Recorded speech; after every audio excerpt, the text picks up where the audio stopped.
Hello everyone. Optics के subjective की समाप्ति के बाद उसका ऑब्जेक्टिव लेकर आए हैं और ऐसे ऐसे ऑब्जेक्टिव लेकर आए हैं जो बोर्ड के व्यू से देखा जाए तो ये वेरी वेरी इंपॉर्टेंट है। तो ऐसे सवाल आज करवाएंगे जो 12th बोर्ड में आने वाला है, आने की संभावना है।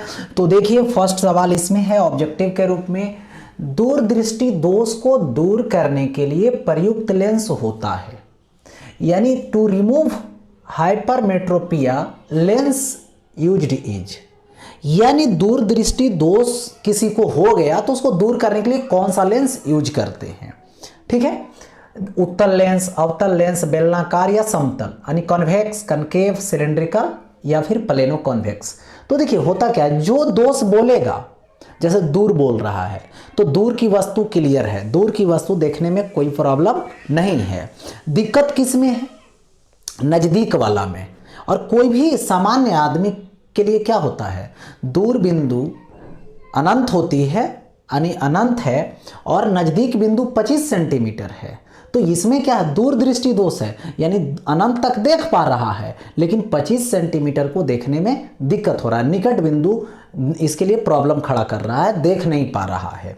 यानी देखिए उल्टा सोचना है इसमें जरा। सपोज कर लीजिए यहाँ पर कि देखिए ये मैन का आई है और यहाँ से अनंत से आने वाली रेज रेटिना पर जाके कट कर रही है, यानी रेटिना पर इमेज बन जा रहा है, यानी दूर वाले वस्तु को देख पा रहा है।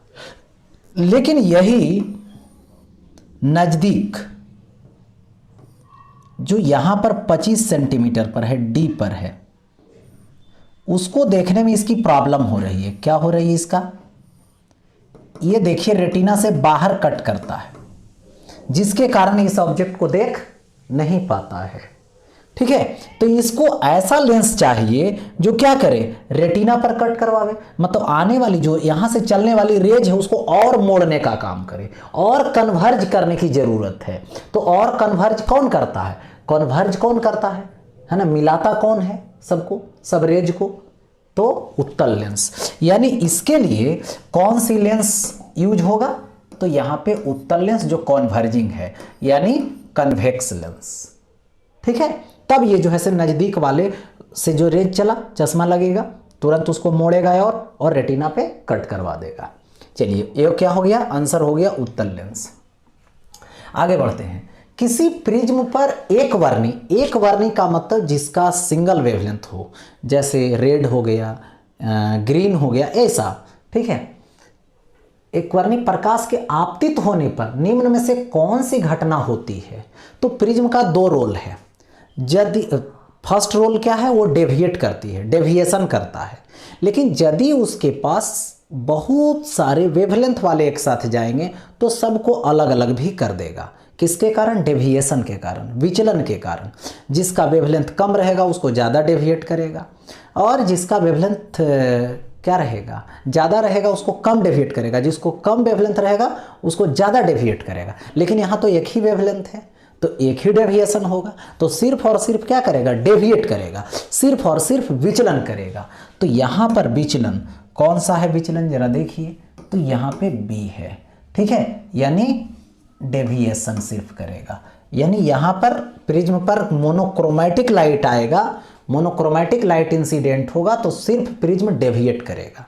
ठीक है, यदि बहुत सारे वेवलेंथ का आएगा तो फिर डिस्पर्सन भी करेगा। ये हो गया। अब आगे बढ़ता हूं next.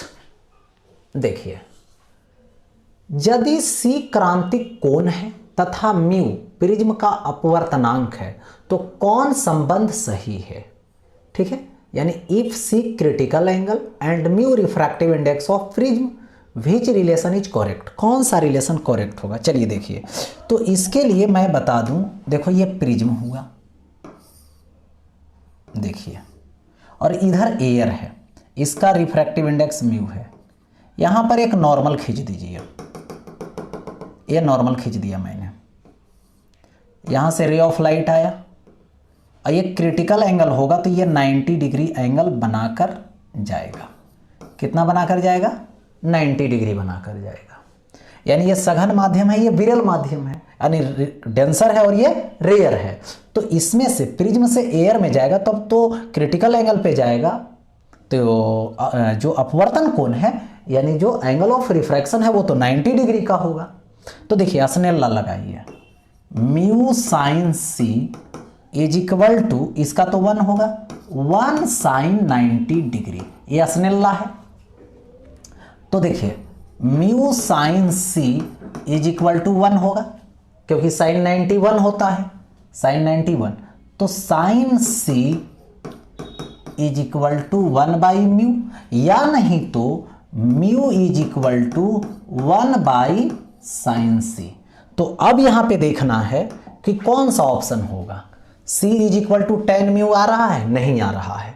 Mu is equal to 1 by sine C आ रहा है, हाँ आ रहा है ना, sine C is equal to 1 by mu, यानी बी ऑप्शन होगा। Mu is equal to sine C नहीं, इधर तो करना ही नहीं, जब मिल मैच खा गया तो कॉन्सेप्ट से वहीं तक काम करेंगे। चलिए ये आशा करते हैं समझ में आ गया होगा। नेक्स्ट 4 नंबर देखिए, एक उत्तल लेंस की फोकस दूरी यहां पर दे रखा है 2.5 सेंटीमीटर है। उत्तल लेंस की फोकस दूरी जो होगी वो पॉजिटिव होगा, ठीक है, दे दिया गया है ऐसा। अब यहां पर बोल रहा है तो शक्ति क्या होगा, इसकी शक्ति क्या होगी। अब देखिए यहां पे पावर निकालनी है, तो पहले फोकस ले लो, फोकल लेंथ, फोकस दूरी, पावर ऑफ कौन,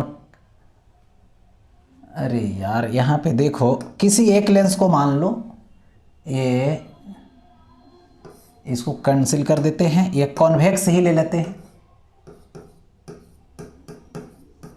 convex lens of focal length plus 2.5 centimetre, concave रहेगा तब तो माइनस लेंगे, ठीक है। कन्वेक्स का प्लस में होता है, कॉनकेव का माइनस में होता है। चलिए तो यहां पर प्लस ले लेता हूं, प्लस 2.5 सेंटीमीटर है, ठीक है।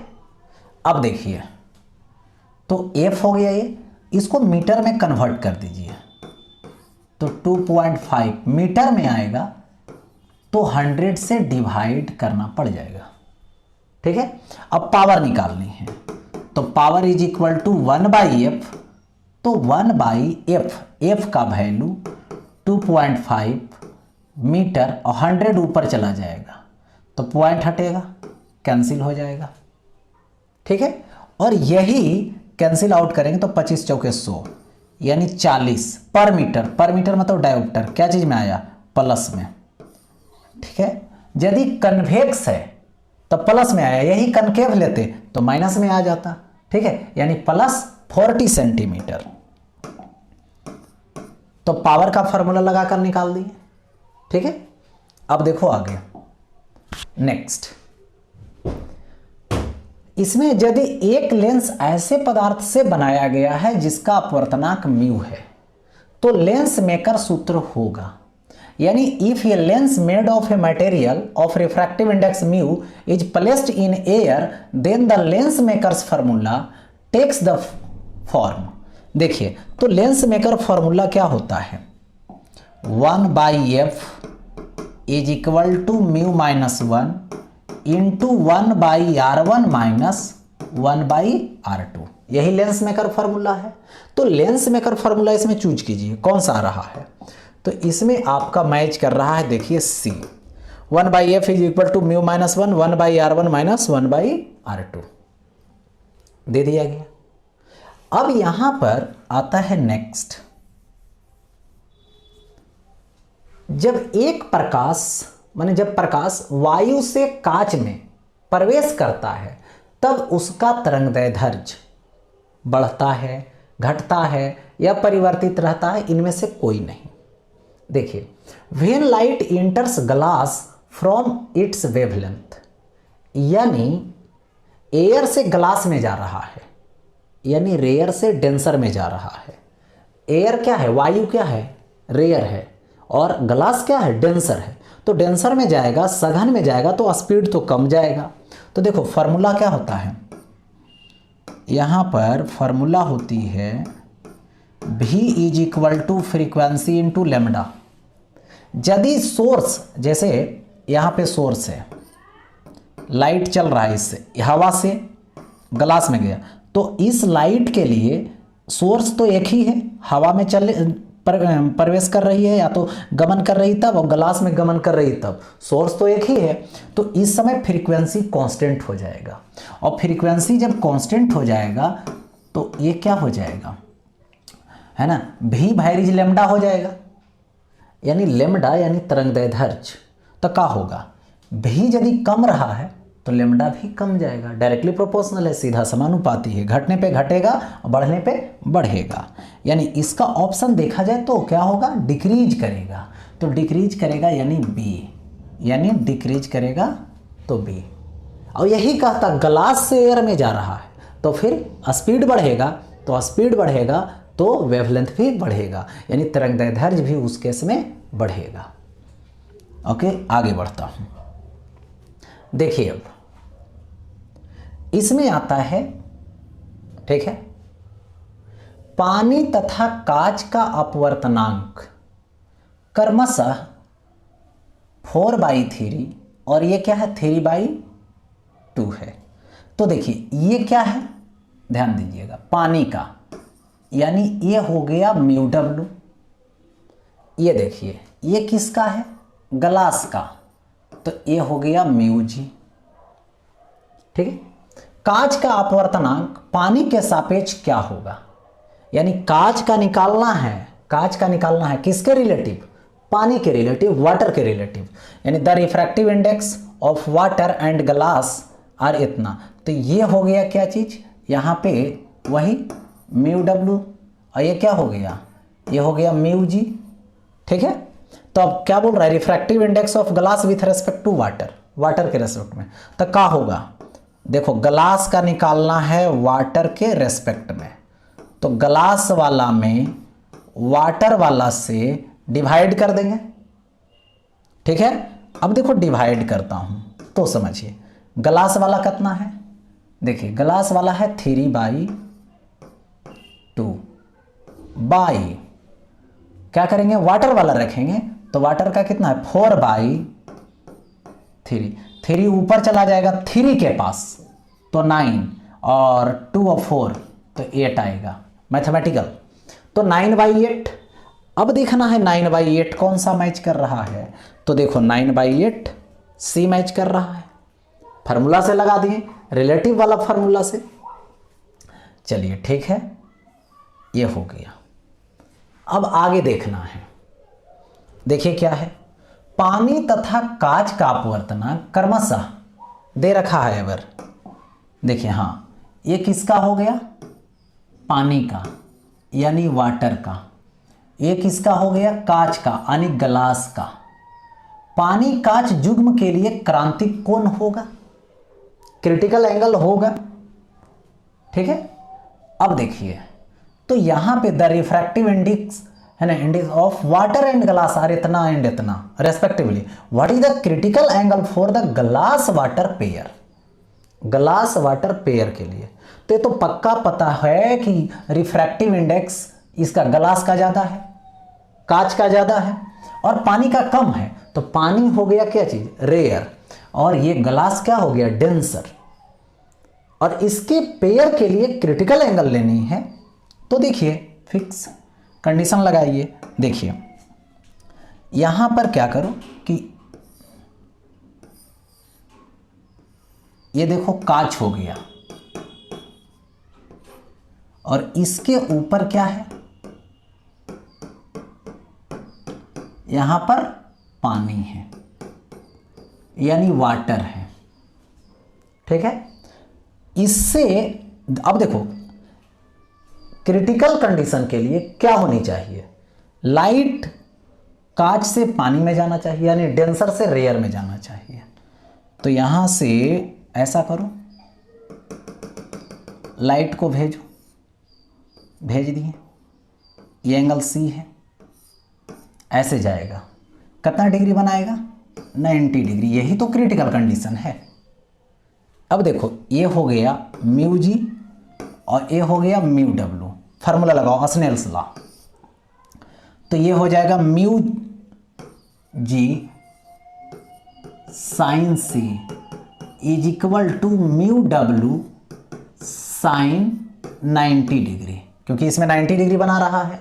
ठीक है, अब देखो तो ये आ जाएगा mu G sine C, sine 91 तो म्यू डब्ल्यू, तो sine C is equal to mu W by mu G. अब देखिए यहाँ पे जरा देखिए, म्यू डब्ल्यू कितना है 4/3, ये कितना है 5/3। देखो तो म्यू डब्ल्यू 4/3, ये कितना है 5/3, यही है ना। अब देखिए इसको सजाइए, साइन सी 4/3 रहने दो, इंटू 3 ऊपर लेके चला जाओ, 5 नीचे आ जाएगा, 3 कैंसिल, तो क्या आ जाएगा, so C is equal to sine inverse 4/5 आ गया ऐसा, यानी C is equal to sine inverse 4/5, यानी साइन इनवर्स 4/5 देखिए कौन सा है, साइन इनवर्स 4/5 हो गया रिलेशन, यानी कौन सा ऑप्शन मैच किया, तो ए ऑप्शन मैच किया। ऐसे रट्टा लगाइएगा साइन इनवर्स 4/5, हो सकता है यहां पे वैल्यू बदल करके दे दे, तो उस केस में फंस जाइएगा। इसलिए प्रोसेस से देखिए तुरंत बन जाएगा, है ना, ट्राई कीजिएगा, सिंपल प्रोसेस है। साइन है ना, लाइट का रिफ्रैक्शन लगाना है, स्नेल लॉ लगाना है और सॉल्व कर लेनी है। अब देखो आगे नेक्स्ट, अब आते हैं रेटिना पर किसी बीम का प्रतिबिंब है, यानी the image of an object formed on the retina, retina पर जो इमेज बनता है। अच्छा रेटिना कहाँ है, तो आई के अंदर है, ठीक है, नेत्र के अंदर है। तो इसमें इमेज बनाने का काम कौन करता है, तो इसमें इमेज बनाने का काम कौन करता है, तो देखिए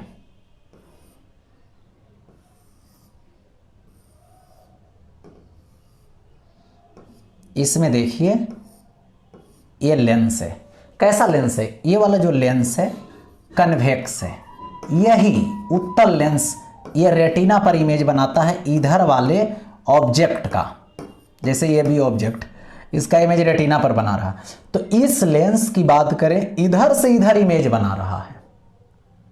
ठीक है, तो जब इधर से इधर इमेज बनाता है, ठीक है, तो उस केस में क्या होती है, यहां पे सोचिए कि इस साइड जो भी इमेज बनाएगा वो वास्तविक बनाएगा और उल्टा बनाएगा, यानी इधर जो इमेज बनाएगा इन्वर्टेड बनाएगा लेंस उस साइड, और कैसा रियल बनाएगा, तो रियल और इन्वर्टेड।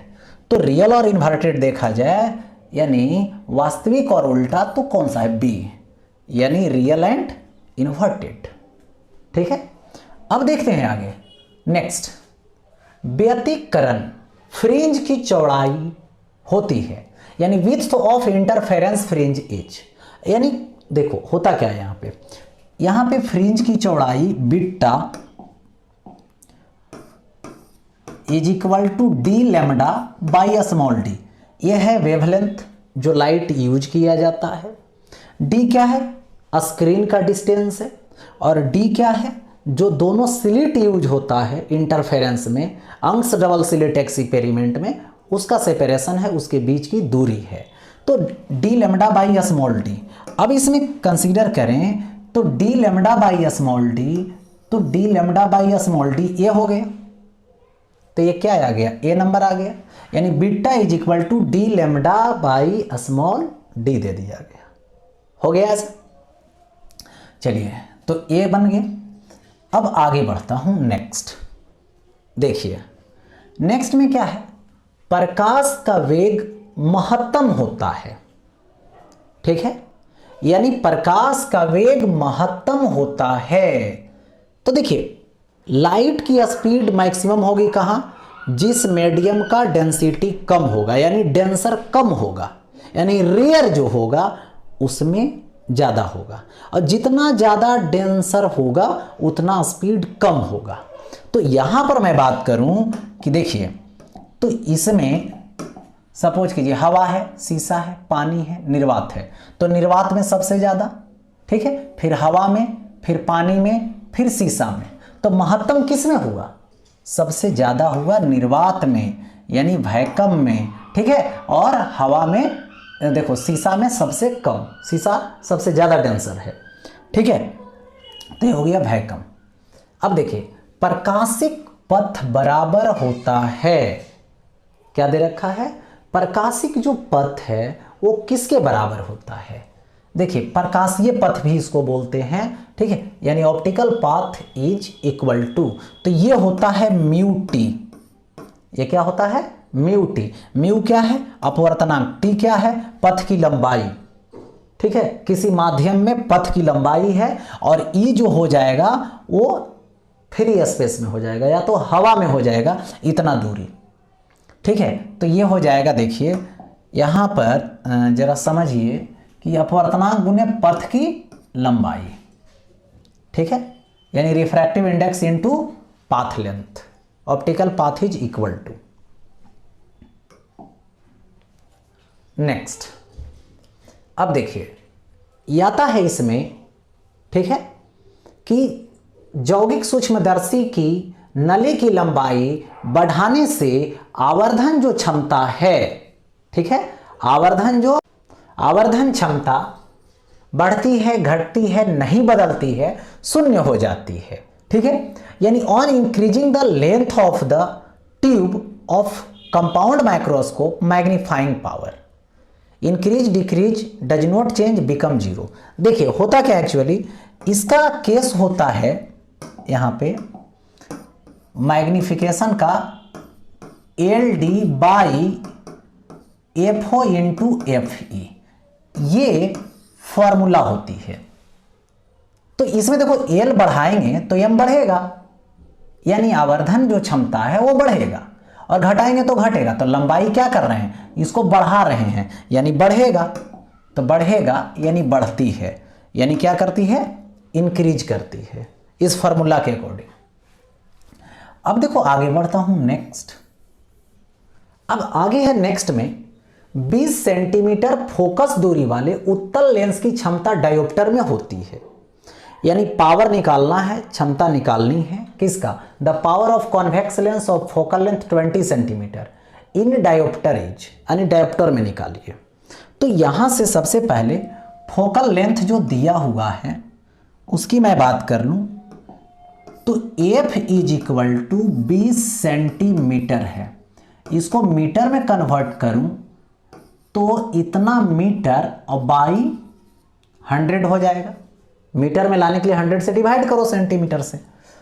अब देखिए power is equal to 1/f, तो 1/f, f की वैल्यू 20 मीटर बाई 100, तो 100 ऊपर चला जाएगा, तो कैंसिल कर देंगे, तो 5 पर मीटर, यानी 5 डायोप्टर, यानी डायोप्टर में कितना आया? 5 आया।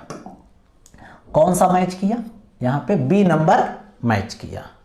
ओके, अब आगे बढ़ता हूं, नेक्स्ट। देखिए निकट दृष्टता दूर करने के लिए किया गया लेंस होता है, करने के लिए व्यवहार किया गया लेंस होता है अवतल, उत्तल, बेलनाकार, समतल, यानी the lens which is use to remove short sightedness, यानी निकट अवरिदृष्टि दोष है। निकट दृष्टि दोष रहेगा तो निकट वाला ठीक रहेगा, दिखेगा, लेकिन दूर वाला नहीं दिखेगा। समझ रहे हैं? निकट में कोई दिक्कत नहीं है निकट वाला ऑब्जेक्ट देखने में, और दूर वाला में प्रॉब्लम हो रहा है, इसका नाम है निकट दृष्टि दोष। तो देखिए इसके लिए क्या है सो समझिए। देखिए यानी दूर से आने वाली में, निकट वाला में कोई प्रॉब्लम नहीं, निकट वाला में ऐसे जा रहा है, रेटिना पे कट कर रहा है, ठीक है, यानी 25 सेंटीमीटर तक देखने में कोई दिक्कत नहीं है, निकट बिंदु वाला में। लेकिन निकट दृष्टि दोष है तो अनंत पर देखना है यदि, तो अनंत से आने वाली रेज देखिए रेटिना पे नहीं कट करता है, पहले कट जाता है। यानी अनंत पर वाला जो वस्तु है उसका रेटिना पर प्रतिबिंब नहीं बन रहा है, जिसके कारण इसका नाम रखाया कि दूर वाला वस्तु देख नहीं पा रहा, इसलिए इसका नाम रखाया निकट दृष्टि दोष, है ना, शॉर्ट साइटेडनेस। यानी एक ऐसा लेंस यहां पे यूज करो जो यहां पर कट करवावे, तो यहां पे कॉन्वर्ज कर रहा है, तो ऐसा चाहिए जो थोड़ा डाइवर्ज कर दे तब यहां पर मिलवावे लाकर। तो डाइवर्ज करने वाला चाहिए, तो डाइवर्ज कौन करता है? कनकेव करता है। यानी यहां पर कौन सा लेंस होगा? तो अवतल होगा। यानी अवतल लेंस का क्या काम है? डाइवर्जिंग काम है, यानी कनकेव लेंस हो गया। अब देखिए हीरा का अपवर्तनांक करीब होता है, तो देखिए ये याद रखनी पड़ेगी कि 2.42 होता है। अब देखिए मृग मरीचिका का कारण है, यानी काउज ऑफ मिराज, मिराज का कारण है टोटल इंटरनल रिफ्लेक्शन, और टोटल इंटरनल रिफ्लेक्शन से पहले उसमें रिफ्रैक्शन होते आता है, और हमेशा क्या होती है, वो एंगल थोड़ा बढ़ते जाता है, और एक टाइम ऐसा आता है कि वो क्रिटिकल एंगल से बड़ा हो जाता है, तब तो टोटल इंटरनल रिफ्लेक्शन हो जाती है। यानी यहां पर कहा जाए तो अपवर्तन और पूर्ण आंतरिक परावर्तन, विवर्तन नहीं होगा, प्रकीर्णन नहीं होगा, व्यतिकरण नहीं होगा, यानी ये नंबर होगा refraction and total internal reflection. ऐसे कहीं अपवर्तन नहीं दे करके केवल पूर्ण आंतरिक परावर्तन देगा, वही होगा, पूर्ण आंतरिक परावर्तन ही लगाएंगे उस समय। देखिए अब आगे आता है नेक्स्ट, आसमान का रंग नीला दिखने का कारण है। तो देखिए स्काई जो कलर है वो ब्लू होता है, blue colour of sky is due to, यानी स्काई कलर जो है आसमानी होता है, ब्लू होता है, जिसका मेन रीजन है स्कैटरिंग ऑफ लाइट, यानी प्रकाश का प्रकीर्णन। प्रकीर्णन का मतलब देखिए प्रकीर्णन कौन सा है इसमें, तो प्रकीर्णन जो है वो ए नंबर में है, स्कैटरिंग ए नंबर में है। लेकिन ये क्या होता है समझ लीजिए, ये जो होता है प्रोपोर्शनल होता है 1/λ⁴, यानी वेवलेंथ ज्यादा होगा तो स्कैटरिंग कम होगा, वेवलेंथ कम होगा तो स्कैटरिंग ज्यादा होगा। तो ज्यादा स्कैटरिंग कम वेवलेंथ वाले का होगा, जैसे वायलेट कलर है, बैगनी कलर है और रेड कलर है, तो रेड कलर का वेवलेंथ ज़्यादा होता है तो उसका स्कैटरिंग कम होगा, प्रकीर्णन कम होगा, और बैगनी कलर का वेवलेंथ कम होता है तो स्कैटरिंग ज़्यादा होता है। तो यहाँ पर प्रकाश का प्रकीर्णन है, ओके। और स्काई जो ब्लू होता है वो प्रकीर्णन के कारण, क्योंकि जिसका वेवलेंथ कम होता है उसको स्कैटरिंग कर दिया जाता है, स्कैटर्ड हो जाती है लाइट, प्रकीर्णित हो जाती है। लेकिन बैगनी कलर नहीं दिखता है क्योंकि बैगनी कलर का जो वेवलेंथ है, तरंग दैर्ध्य वो बहुत छोटा है, ठीक है, और उसके नज़दीक में आता है इंडिगो, आसमानी ब्लू, ठीक है, तो स्काई ब्लू दिखता है, वो अपीयर होता है। देखिए 19 नंबर, एक उत्तल लेंस के ऊपर के आधे भाग को काले रंग से रंग दिया गया है, उसके द्वारा बनने वाले प्रतिबिंब का आकार बढ़ेगा, आकार घटेगा, तीव्रता कम होगी, इनमें से कोई नहीं।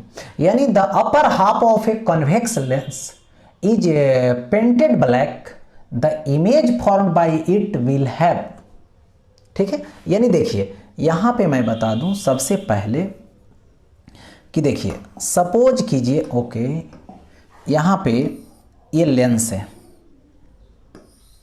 देखिए, और यहाँ पर एक ऑब्जेक्ट मैंने रखा ए बी, यहाँ से रे ऑफ लाइट चला ऐसे, और एक रे ऑफ लाइट ऐसे चला ऐसे, यहाँ पे जाके कट किया, यानी यहाँ पे इमेज बन गया, और ये इमेज हो गया आई बी, ठीक है।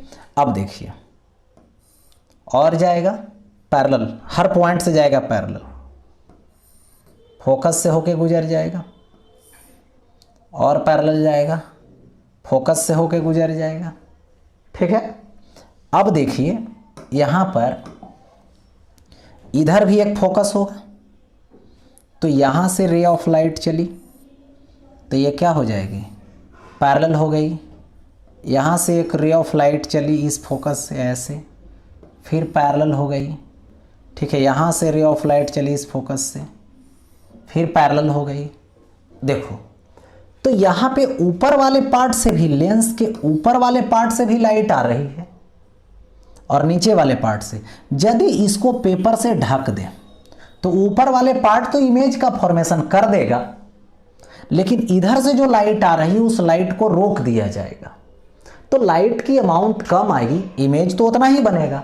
लाइट की अमाउंट कम आएगी तो ब्राइटनेस कम जाएगा, इंटेंसिटी कम जाएगा, चमकीला कम होगा, है ना। तो यहाँ पे क्या बोलोगे, इसमें सिंपल हो जाएगा, लेस इंटेंसिटी यानी तीव्रता, प्रतिबिंब का तीव्रता कम जाएगा, क्योंकि वहाँ पे पहुँचने वाला लाइट को रोक दिया जा रहा है। कहाँ पे, जहाँ पे प्रतिबिंब बन रहा है, सिर्फ अपर पार्ट वाला आ रहा है, इमेज तो बना दे रहा है, लेकिन लाइट जितना पहुँच रहा था पहले उसको रोक दिया गया। ओके, तो यहाँ पे तीव्रता कम होगी। कैसे होगी ये तो समझ में आ गया होगा, आशा करते हैं। अब आगे बढ़ते हैं, देखिए नेक्स्ट। अब इसमें आता है एक समतल दर्पण की वक्रता त्रिज्या होती है। तो समतल दर्पण की वक्रता त्रिज्या पूछा जाए या फोकस दूरी पूछा जाए तो दोनों अनंत होती है, क्योंकि प्लेन सरफेस का रेडियस जो होती है वो इनफाइनाइट होती है, बहुत बहुत बड़ा होती है। तो यहाँ पे क्या बोलिएगा, अनंत हो गया, यानी the radius of curvature of plane mirror is infinite. ठीक है, नेक्स्ट बूस्टर का नियम है। देखिए बूस्टर का नियम होता है यहाँ पे mu is equal to tan IP, mu is equal to tan IP। तो mu is equal to tan IP, तो देखिए mu is equal to sin IP, mu is equal to cos IP, mu is equal to tan IP, mu is equal to tan square IP, यानी कौन सा होगा, mu is equal to tan IP, यानी C option होगा correct. हो गया। अब देखिए विद्युत चुंबकीय तरंग का ध्रुवण किया जा सकता है, यानी यहां पे दे दिया गया विद्युत चुंबकीय तरंग का ध्रुवण किया जा सकता है। तो लेंस नहीं, दर्पण नहीं, पोलराइड द्वारा, क्योंकि प्रिज्म भी नहीं करता है, ठीक है, तो उसका नाम ही है पोलराइड, यानी polarization can be done of electromagnetic wave. ठीक है, by lens, by mirror, by polaroid, by prism, यानी पोलराइड। नेक्स्ट, अब देखिए जब किसी उत्तल लेंस को जल में डुबाया जाता है तो इसकी शक्ति, यानी when any convex lens is draw into water then its power. तो देखिए किसी भी मतलब कन्वेक्स लेंस को, उत्तल लेंस को पानी में ले जाओगे तो उसकी फोकस दूरी बढ़ जाती है ना, फोकस दूरी बढ़ती है। तो यदि फोकस की मैं बात करूं, फोकस क्या किया गया, इंक्रीज करवा दिया गया, यानी इंक्रीज हो जाता है फोकस, कहाँ पे, वाटर में ले जाने से। वही बोल रहा है उत्तल लेंस को जल में डुबाया जाता है तो फोकस बढ़ जाएगा। तो फोकस बढ़ जाएगा तो पावर इज इक्वल टू क्या होता है, शक्ति इज इक्वल टू 1/f, यानी यदि फोकस बढ़ेगा, फोकल लेंथ बढ़ेगा तो पावर घट जाएगा। पावर क्या होगा, घट जाएगा, डिक्रीज कर जाएगा। तो यहाँ पर सिंपल समझिए, पावर की बात किया, शक्ति की, तो घट जाएगा शक्ति, क्योंकि फोकस दूरी बढ़ जाता है तो ये घट जाएगा, यानी डिक्रीज, यानी बी नंबर ऑप्शन करेक्ट हो गया। ओके, अब देखिए आगे, एक संयुक्त सूक्ष्मदर्शी के अभिदृश्यक लेंस से बना प्रतिबिंब। ठीक है, यानी देखिए यहां पर बोला जा रहा है कि क्या बोला गया, the image form by objective lens of A compound microscope, यानी कंपाउंड माइक्रोस्कोप लीजिए और उससे जो अभिदृश्यक है उसके द्वारा बना इमेज के बारे में बताइए। देखिए, कंपाउंड माइक्रोस्कोप में एक छोटा सा लेंस लिया जाता है, यही ऑब्जेक्टिव होता है। एक बड़ा सा लेंस लिया जाता है जो आई पीस होता है, मतलब नेत्रिका होता है। अब देखिए, इसके सामने, अभी दृश्य के सामने ये छोटा ऑब्जेक्ट रखा गया जो ए बी है। इसका इमेज ऐसे देखिए यहां पे बनता है, तो ये क्या बना, A1 B1 बना। तो A1 B1 जो इमेज बनता है इसके रेस्पेक्ट में उल्टा बनता है और इससे थोड़ा बड़ा बनता है, इससे थोड़ा बड़ा बनता है। और कैसा बनता है, रियल बनता है, इन्वर्टेड बनता है। तो देखिए, वास्तविक होता है लेकिन इस ऑब्जेक्ट के रेस्पेक्ट में बड़ा होता है। ठीक है, इस ऑब्जेक्ट के रेस्पेक्ट में बड़ा होता है, यानी देखो वास्तविक होगा और छोटा, बड़ा होगा, वास्तविक और बड़ा। ठीक है, किसके द्वारा, सिर्फ इसके द्वारा बात किया है, ऑब्जेक्टिव लेंस से। नेक्स्ट, आगे बढ़ता हूं। नेक्स्ट नंबर,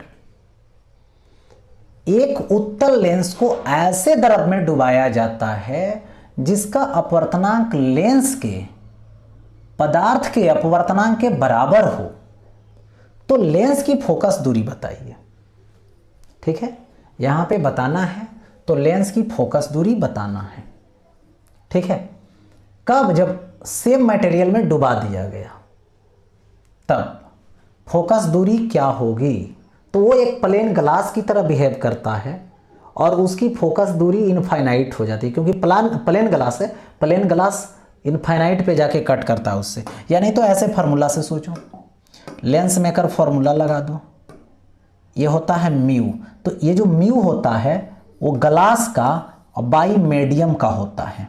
म्यू -1 लिखते हैं ना, तो म्यू जो होता है वो रिलेटिव है, रिफ्रैक्टिव इंडेक्स ग्लास का मीडियम पे के रेस्पेक्ट में, तो ग्लास का मीडियम के रेस्पेक्ट में, और इंटू 1/R1 माइनस 1/R2।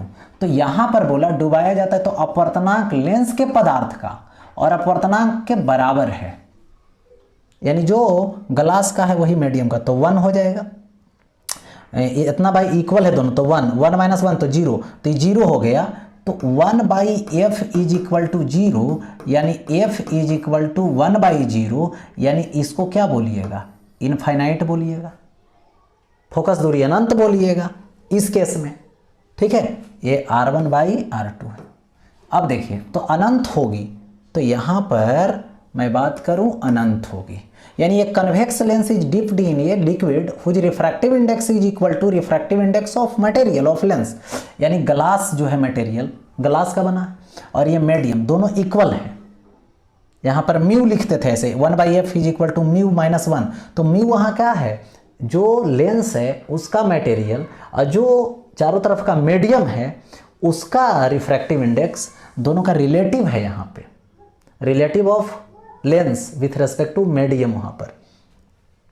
तो देखो यहां पर क्या हो जाएगा, अनंत हो जाएगी। ठीक है, बिकम इनफाइनाइट, एकदम प्लेन ग्लास की तरह बिहेव करने लगेगा। ओके, चलिए ये हो गया। अब आगे बढ़ता हूं। नेक्स्ट देखिए, अगर आता है इसमें माध्यम फर्स्ट से माध्यम सेकेंड को जाने वाली प्रकाश पुंज के लिए क्रांतिक कोण थीटा है। माध्यम 1 लीजिए, माध्यम 2 लीजिए, और माध्यम 1 से लाइट जाएगी, किस में जाएगी, माध्यम 1 से माध्यम सेकेंड को जाने वाली प्रकाश पुंज के लिए क्रांतिक कोण थीटा है। प्रकाश का वेग माध्यम 1 में भी है, तो प्रकाश का वेग माध्यम सेकेंड में होगा। माध्यम सेकेंड में निकालना है प्रकाश का वेग, जब फर्स्ट माध्यम में कितना है, भी है। यानी critical angle for light moving from medium 1 to medium second is theta. The speed of light in medium first is v, then speed in medium second is. देखो इसको सॉल्व करते हैं। देखिए यहां पे बाउंड्री लाइन बना दीजिए, चलिए ठीक है, बाउंड्री लाइन बना दिए। ये मीडियम फर्स्ट है और ये मीडियम सेकेंड है। इसके रिफ्रैक्टिव इंडेक्स को μ1 मान लीजिए, जो क्या आएगा c/v होगा, क्योंकि फर्स्ट मीडियम में दे रखा है कि v है। सेकेंड मीडियम के लिए μ2 = c/v2 रखिए, क्योंकि v2 निकालना है मुझे सेकेंड मीडियम में कितना स्पीड होगा। चलिए ठीक, लेकिन यहाँ पर एक मीडियम से दूसरे मीडियम में जाएगी, यानी पहली वाली से दूसरी वाली में जाएगी, तो क्रिटिकल एंगल कितना है? तो ये देखिए क्रिटिकल एंगल थीटा है। क्रिटिकल एंगल का मतलब क्या होगा? जब डेंसर से रेयर में जाएगा तो कितना एंगल बनाएगा? डेंसर से रेयर में जाने पर रेयर मीडियम में 90 डिग्री बनाएगा। तो ये क्रिटिकल कंडीशन हो गया। अब देखो, तो यहाँ पे क्रिटिकल एंगल ये हो गया, तो ये है स्नेल लॉ μ1 sin थीटा = μ2 होगा। μ2 कितना डिग्री? तो 90 डिग्री, ये होगा 90 डिग्री। ओके, तो μ1 तो c/v * sin थीटा हो गया = μ2 तो c/v2 * 1 होगा ऐसा। अब देखिए यहाँ पे ऐसा कर सकता हूँ कि ये c और ये c कैंसिल हो जाएगा। c क्या हो गया? कैंसिल हो गया। ठीक है, अब देखिए यहाँ से इसको ऐसे लिख सकता हूँ, यहाँ पर देखिए sin थीटा /v होगा = 1/ यहाँ पे v2 होगा। पलट दीजिए, v/sin थीटा = v2, यानी v2 की जो वैल्यू आया v/sin थीटा आया। अब देखना है v/sin थीटा, तो v × 1 - cos थीटा, क्या ये होगा? नहीं होगा। b में आइए, v/sin थीटा यही होगा, v/sin थीटा होगा। ओके, यानी ये हो गया, इस तरीके से सॉल्व कर दिया गया। और ऐसे v/sin थीटा याद करनी पड़ेगी, सवाल को पलट देगा। ठीक है, फंस जाओगे। यदि इस तरह से कंडीशन जानोगे तो सवाल सॉल्व हो जाएगी। चलिए अब आगे बढ़ते हैं। तो आगे सवाल यहीं पे समाप्त होती है, फिर इसका नेक्स्ट पार्ट लेकर आएंगे। कुछ ऑब्जेक्टिव और रहेगा इंपॉर्टेंट, जो एक क्लास और लगेगी, और इस तरीके से 4 क्लास में ये आपका बोर्ड के लिए पूरी तरीके से ऑप्टिक्स समाप्त हो गया। इतना ही में से सवाल पूछेगा, ऑब्जेक्टिव हो या सब्जेक्टिव हो सकता है न्यूमेरिकल वैल्यू बदल दे। ठीक है, पूछने का थोड़ा मेथड चेंज कर दे। तो यदि आप इन सवालों को समझ जाते हैं अच्छे तरीके से, तो किसी तरीके से घुमा के पूछेगा तो आप बना सकते हैं। That's all. फिर मिलते हैं लास्ट क्लास को लेकर के ऑब्जेक्टिव का, ऑप्टिक्स का।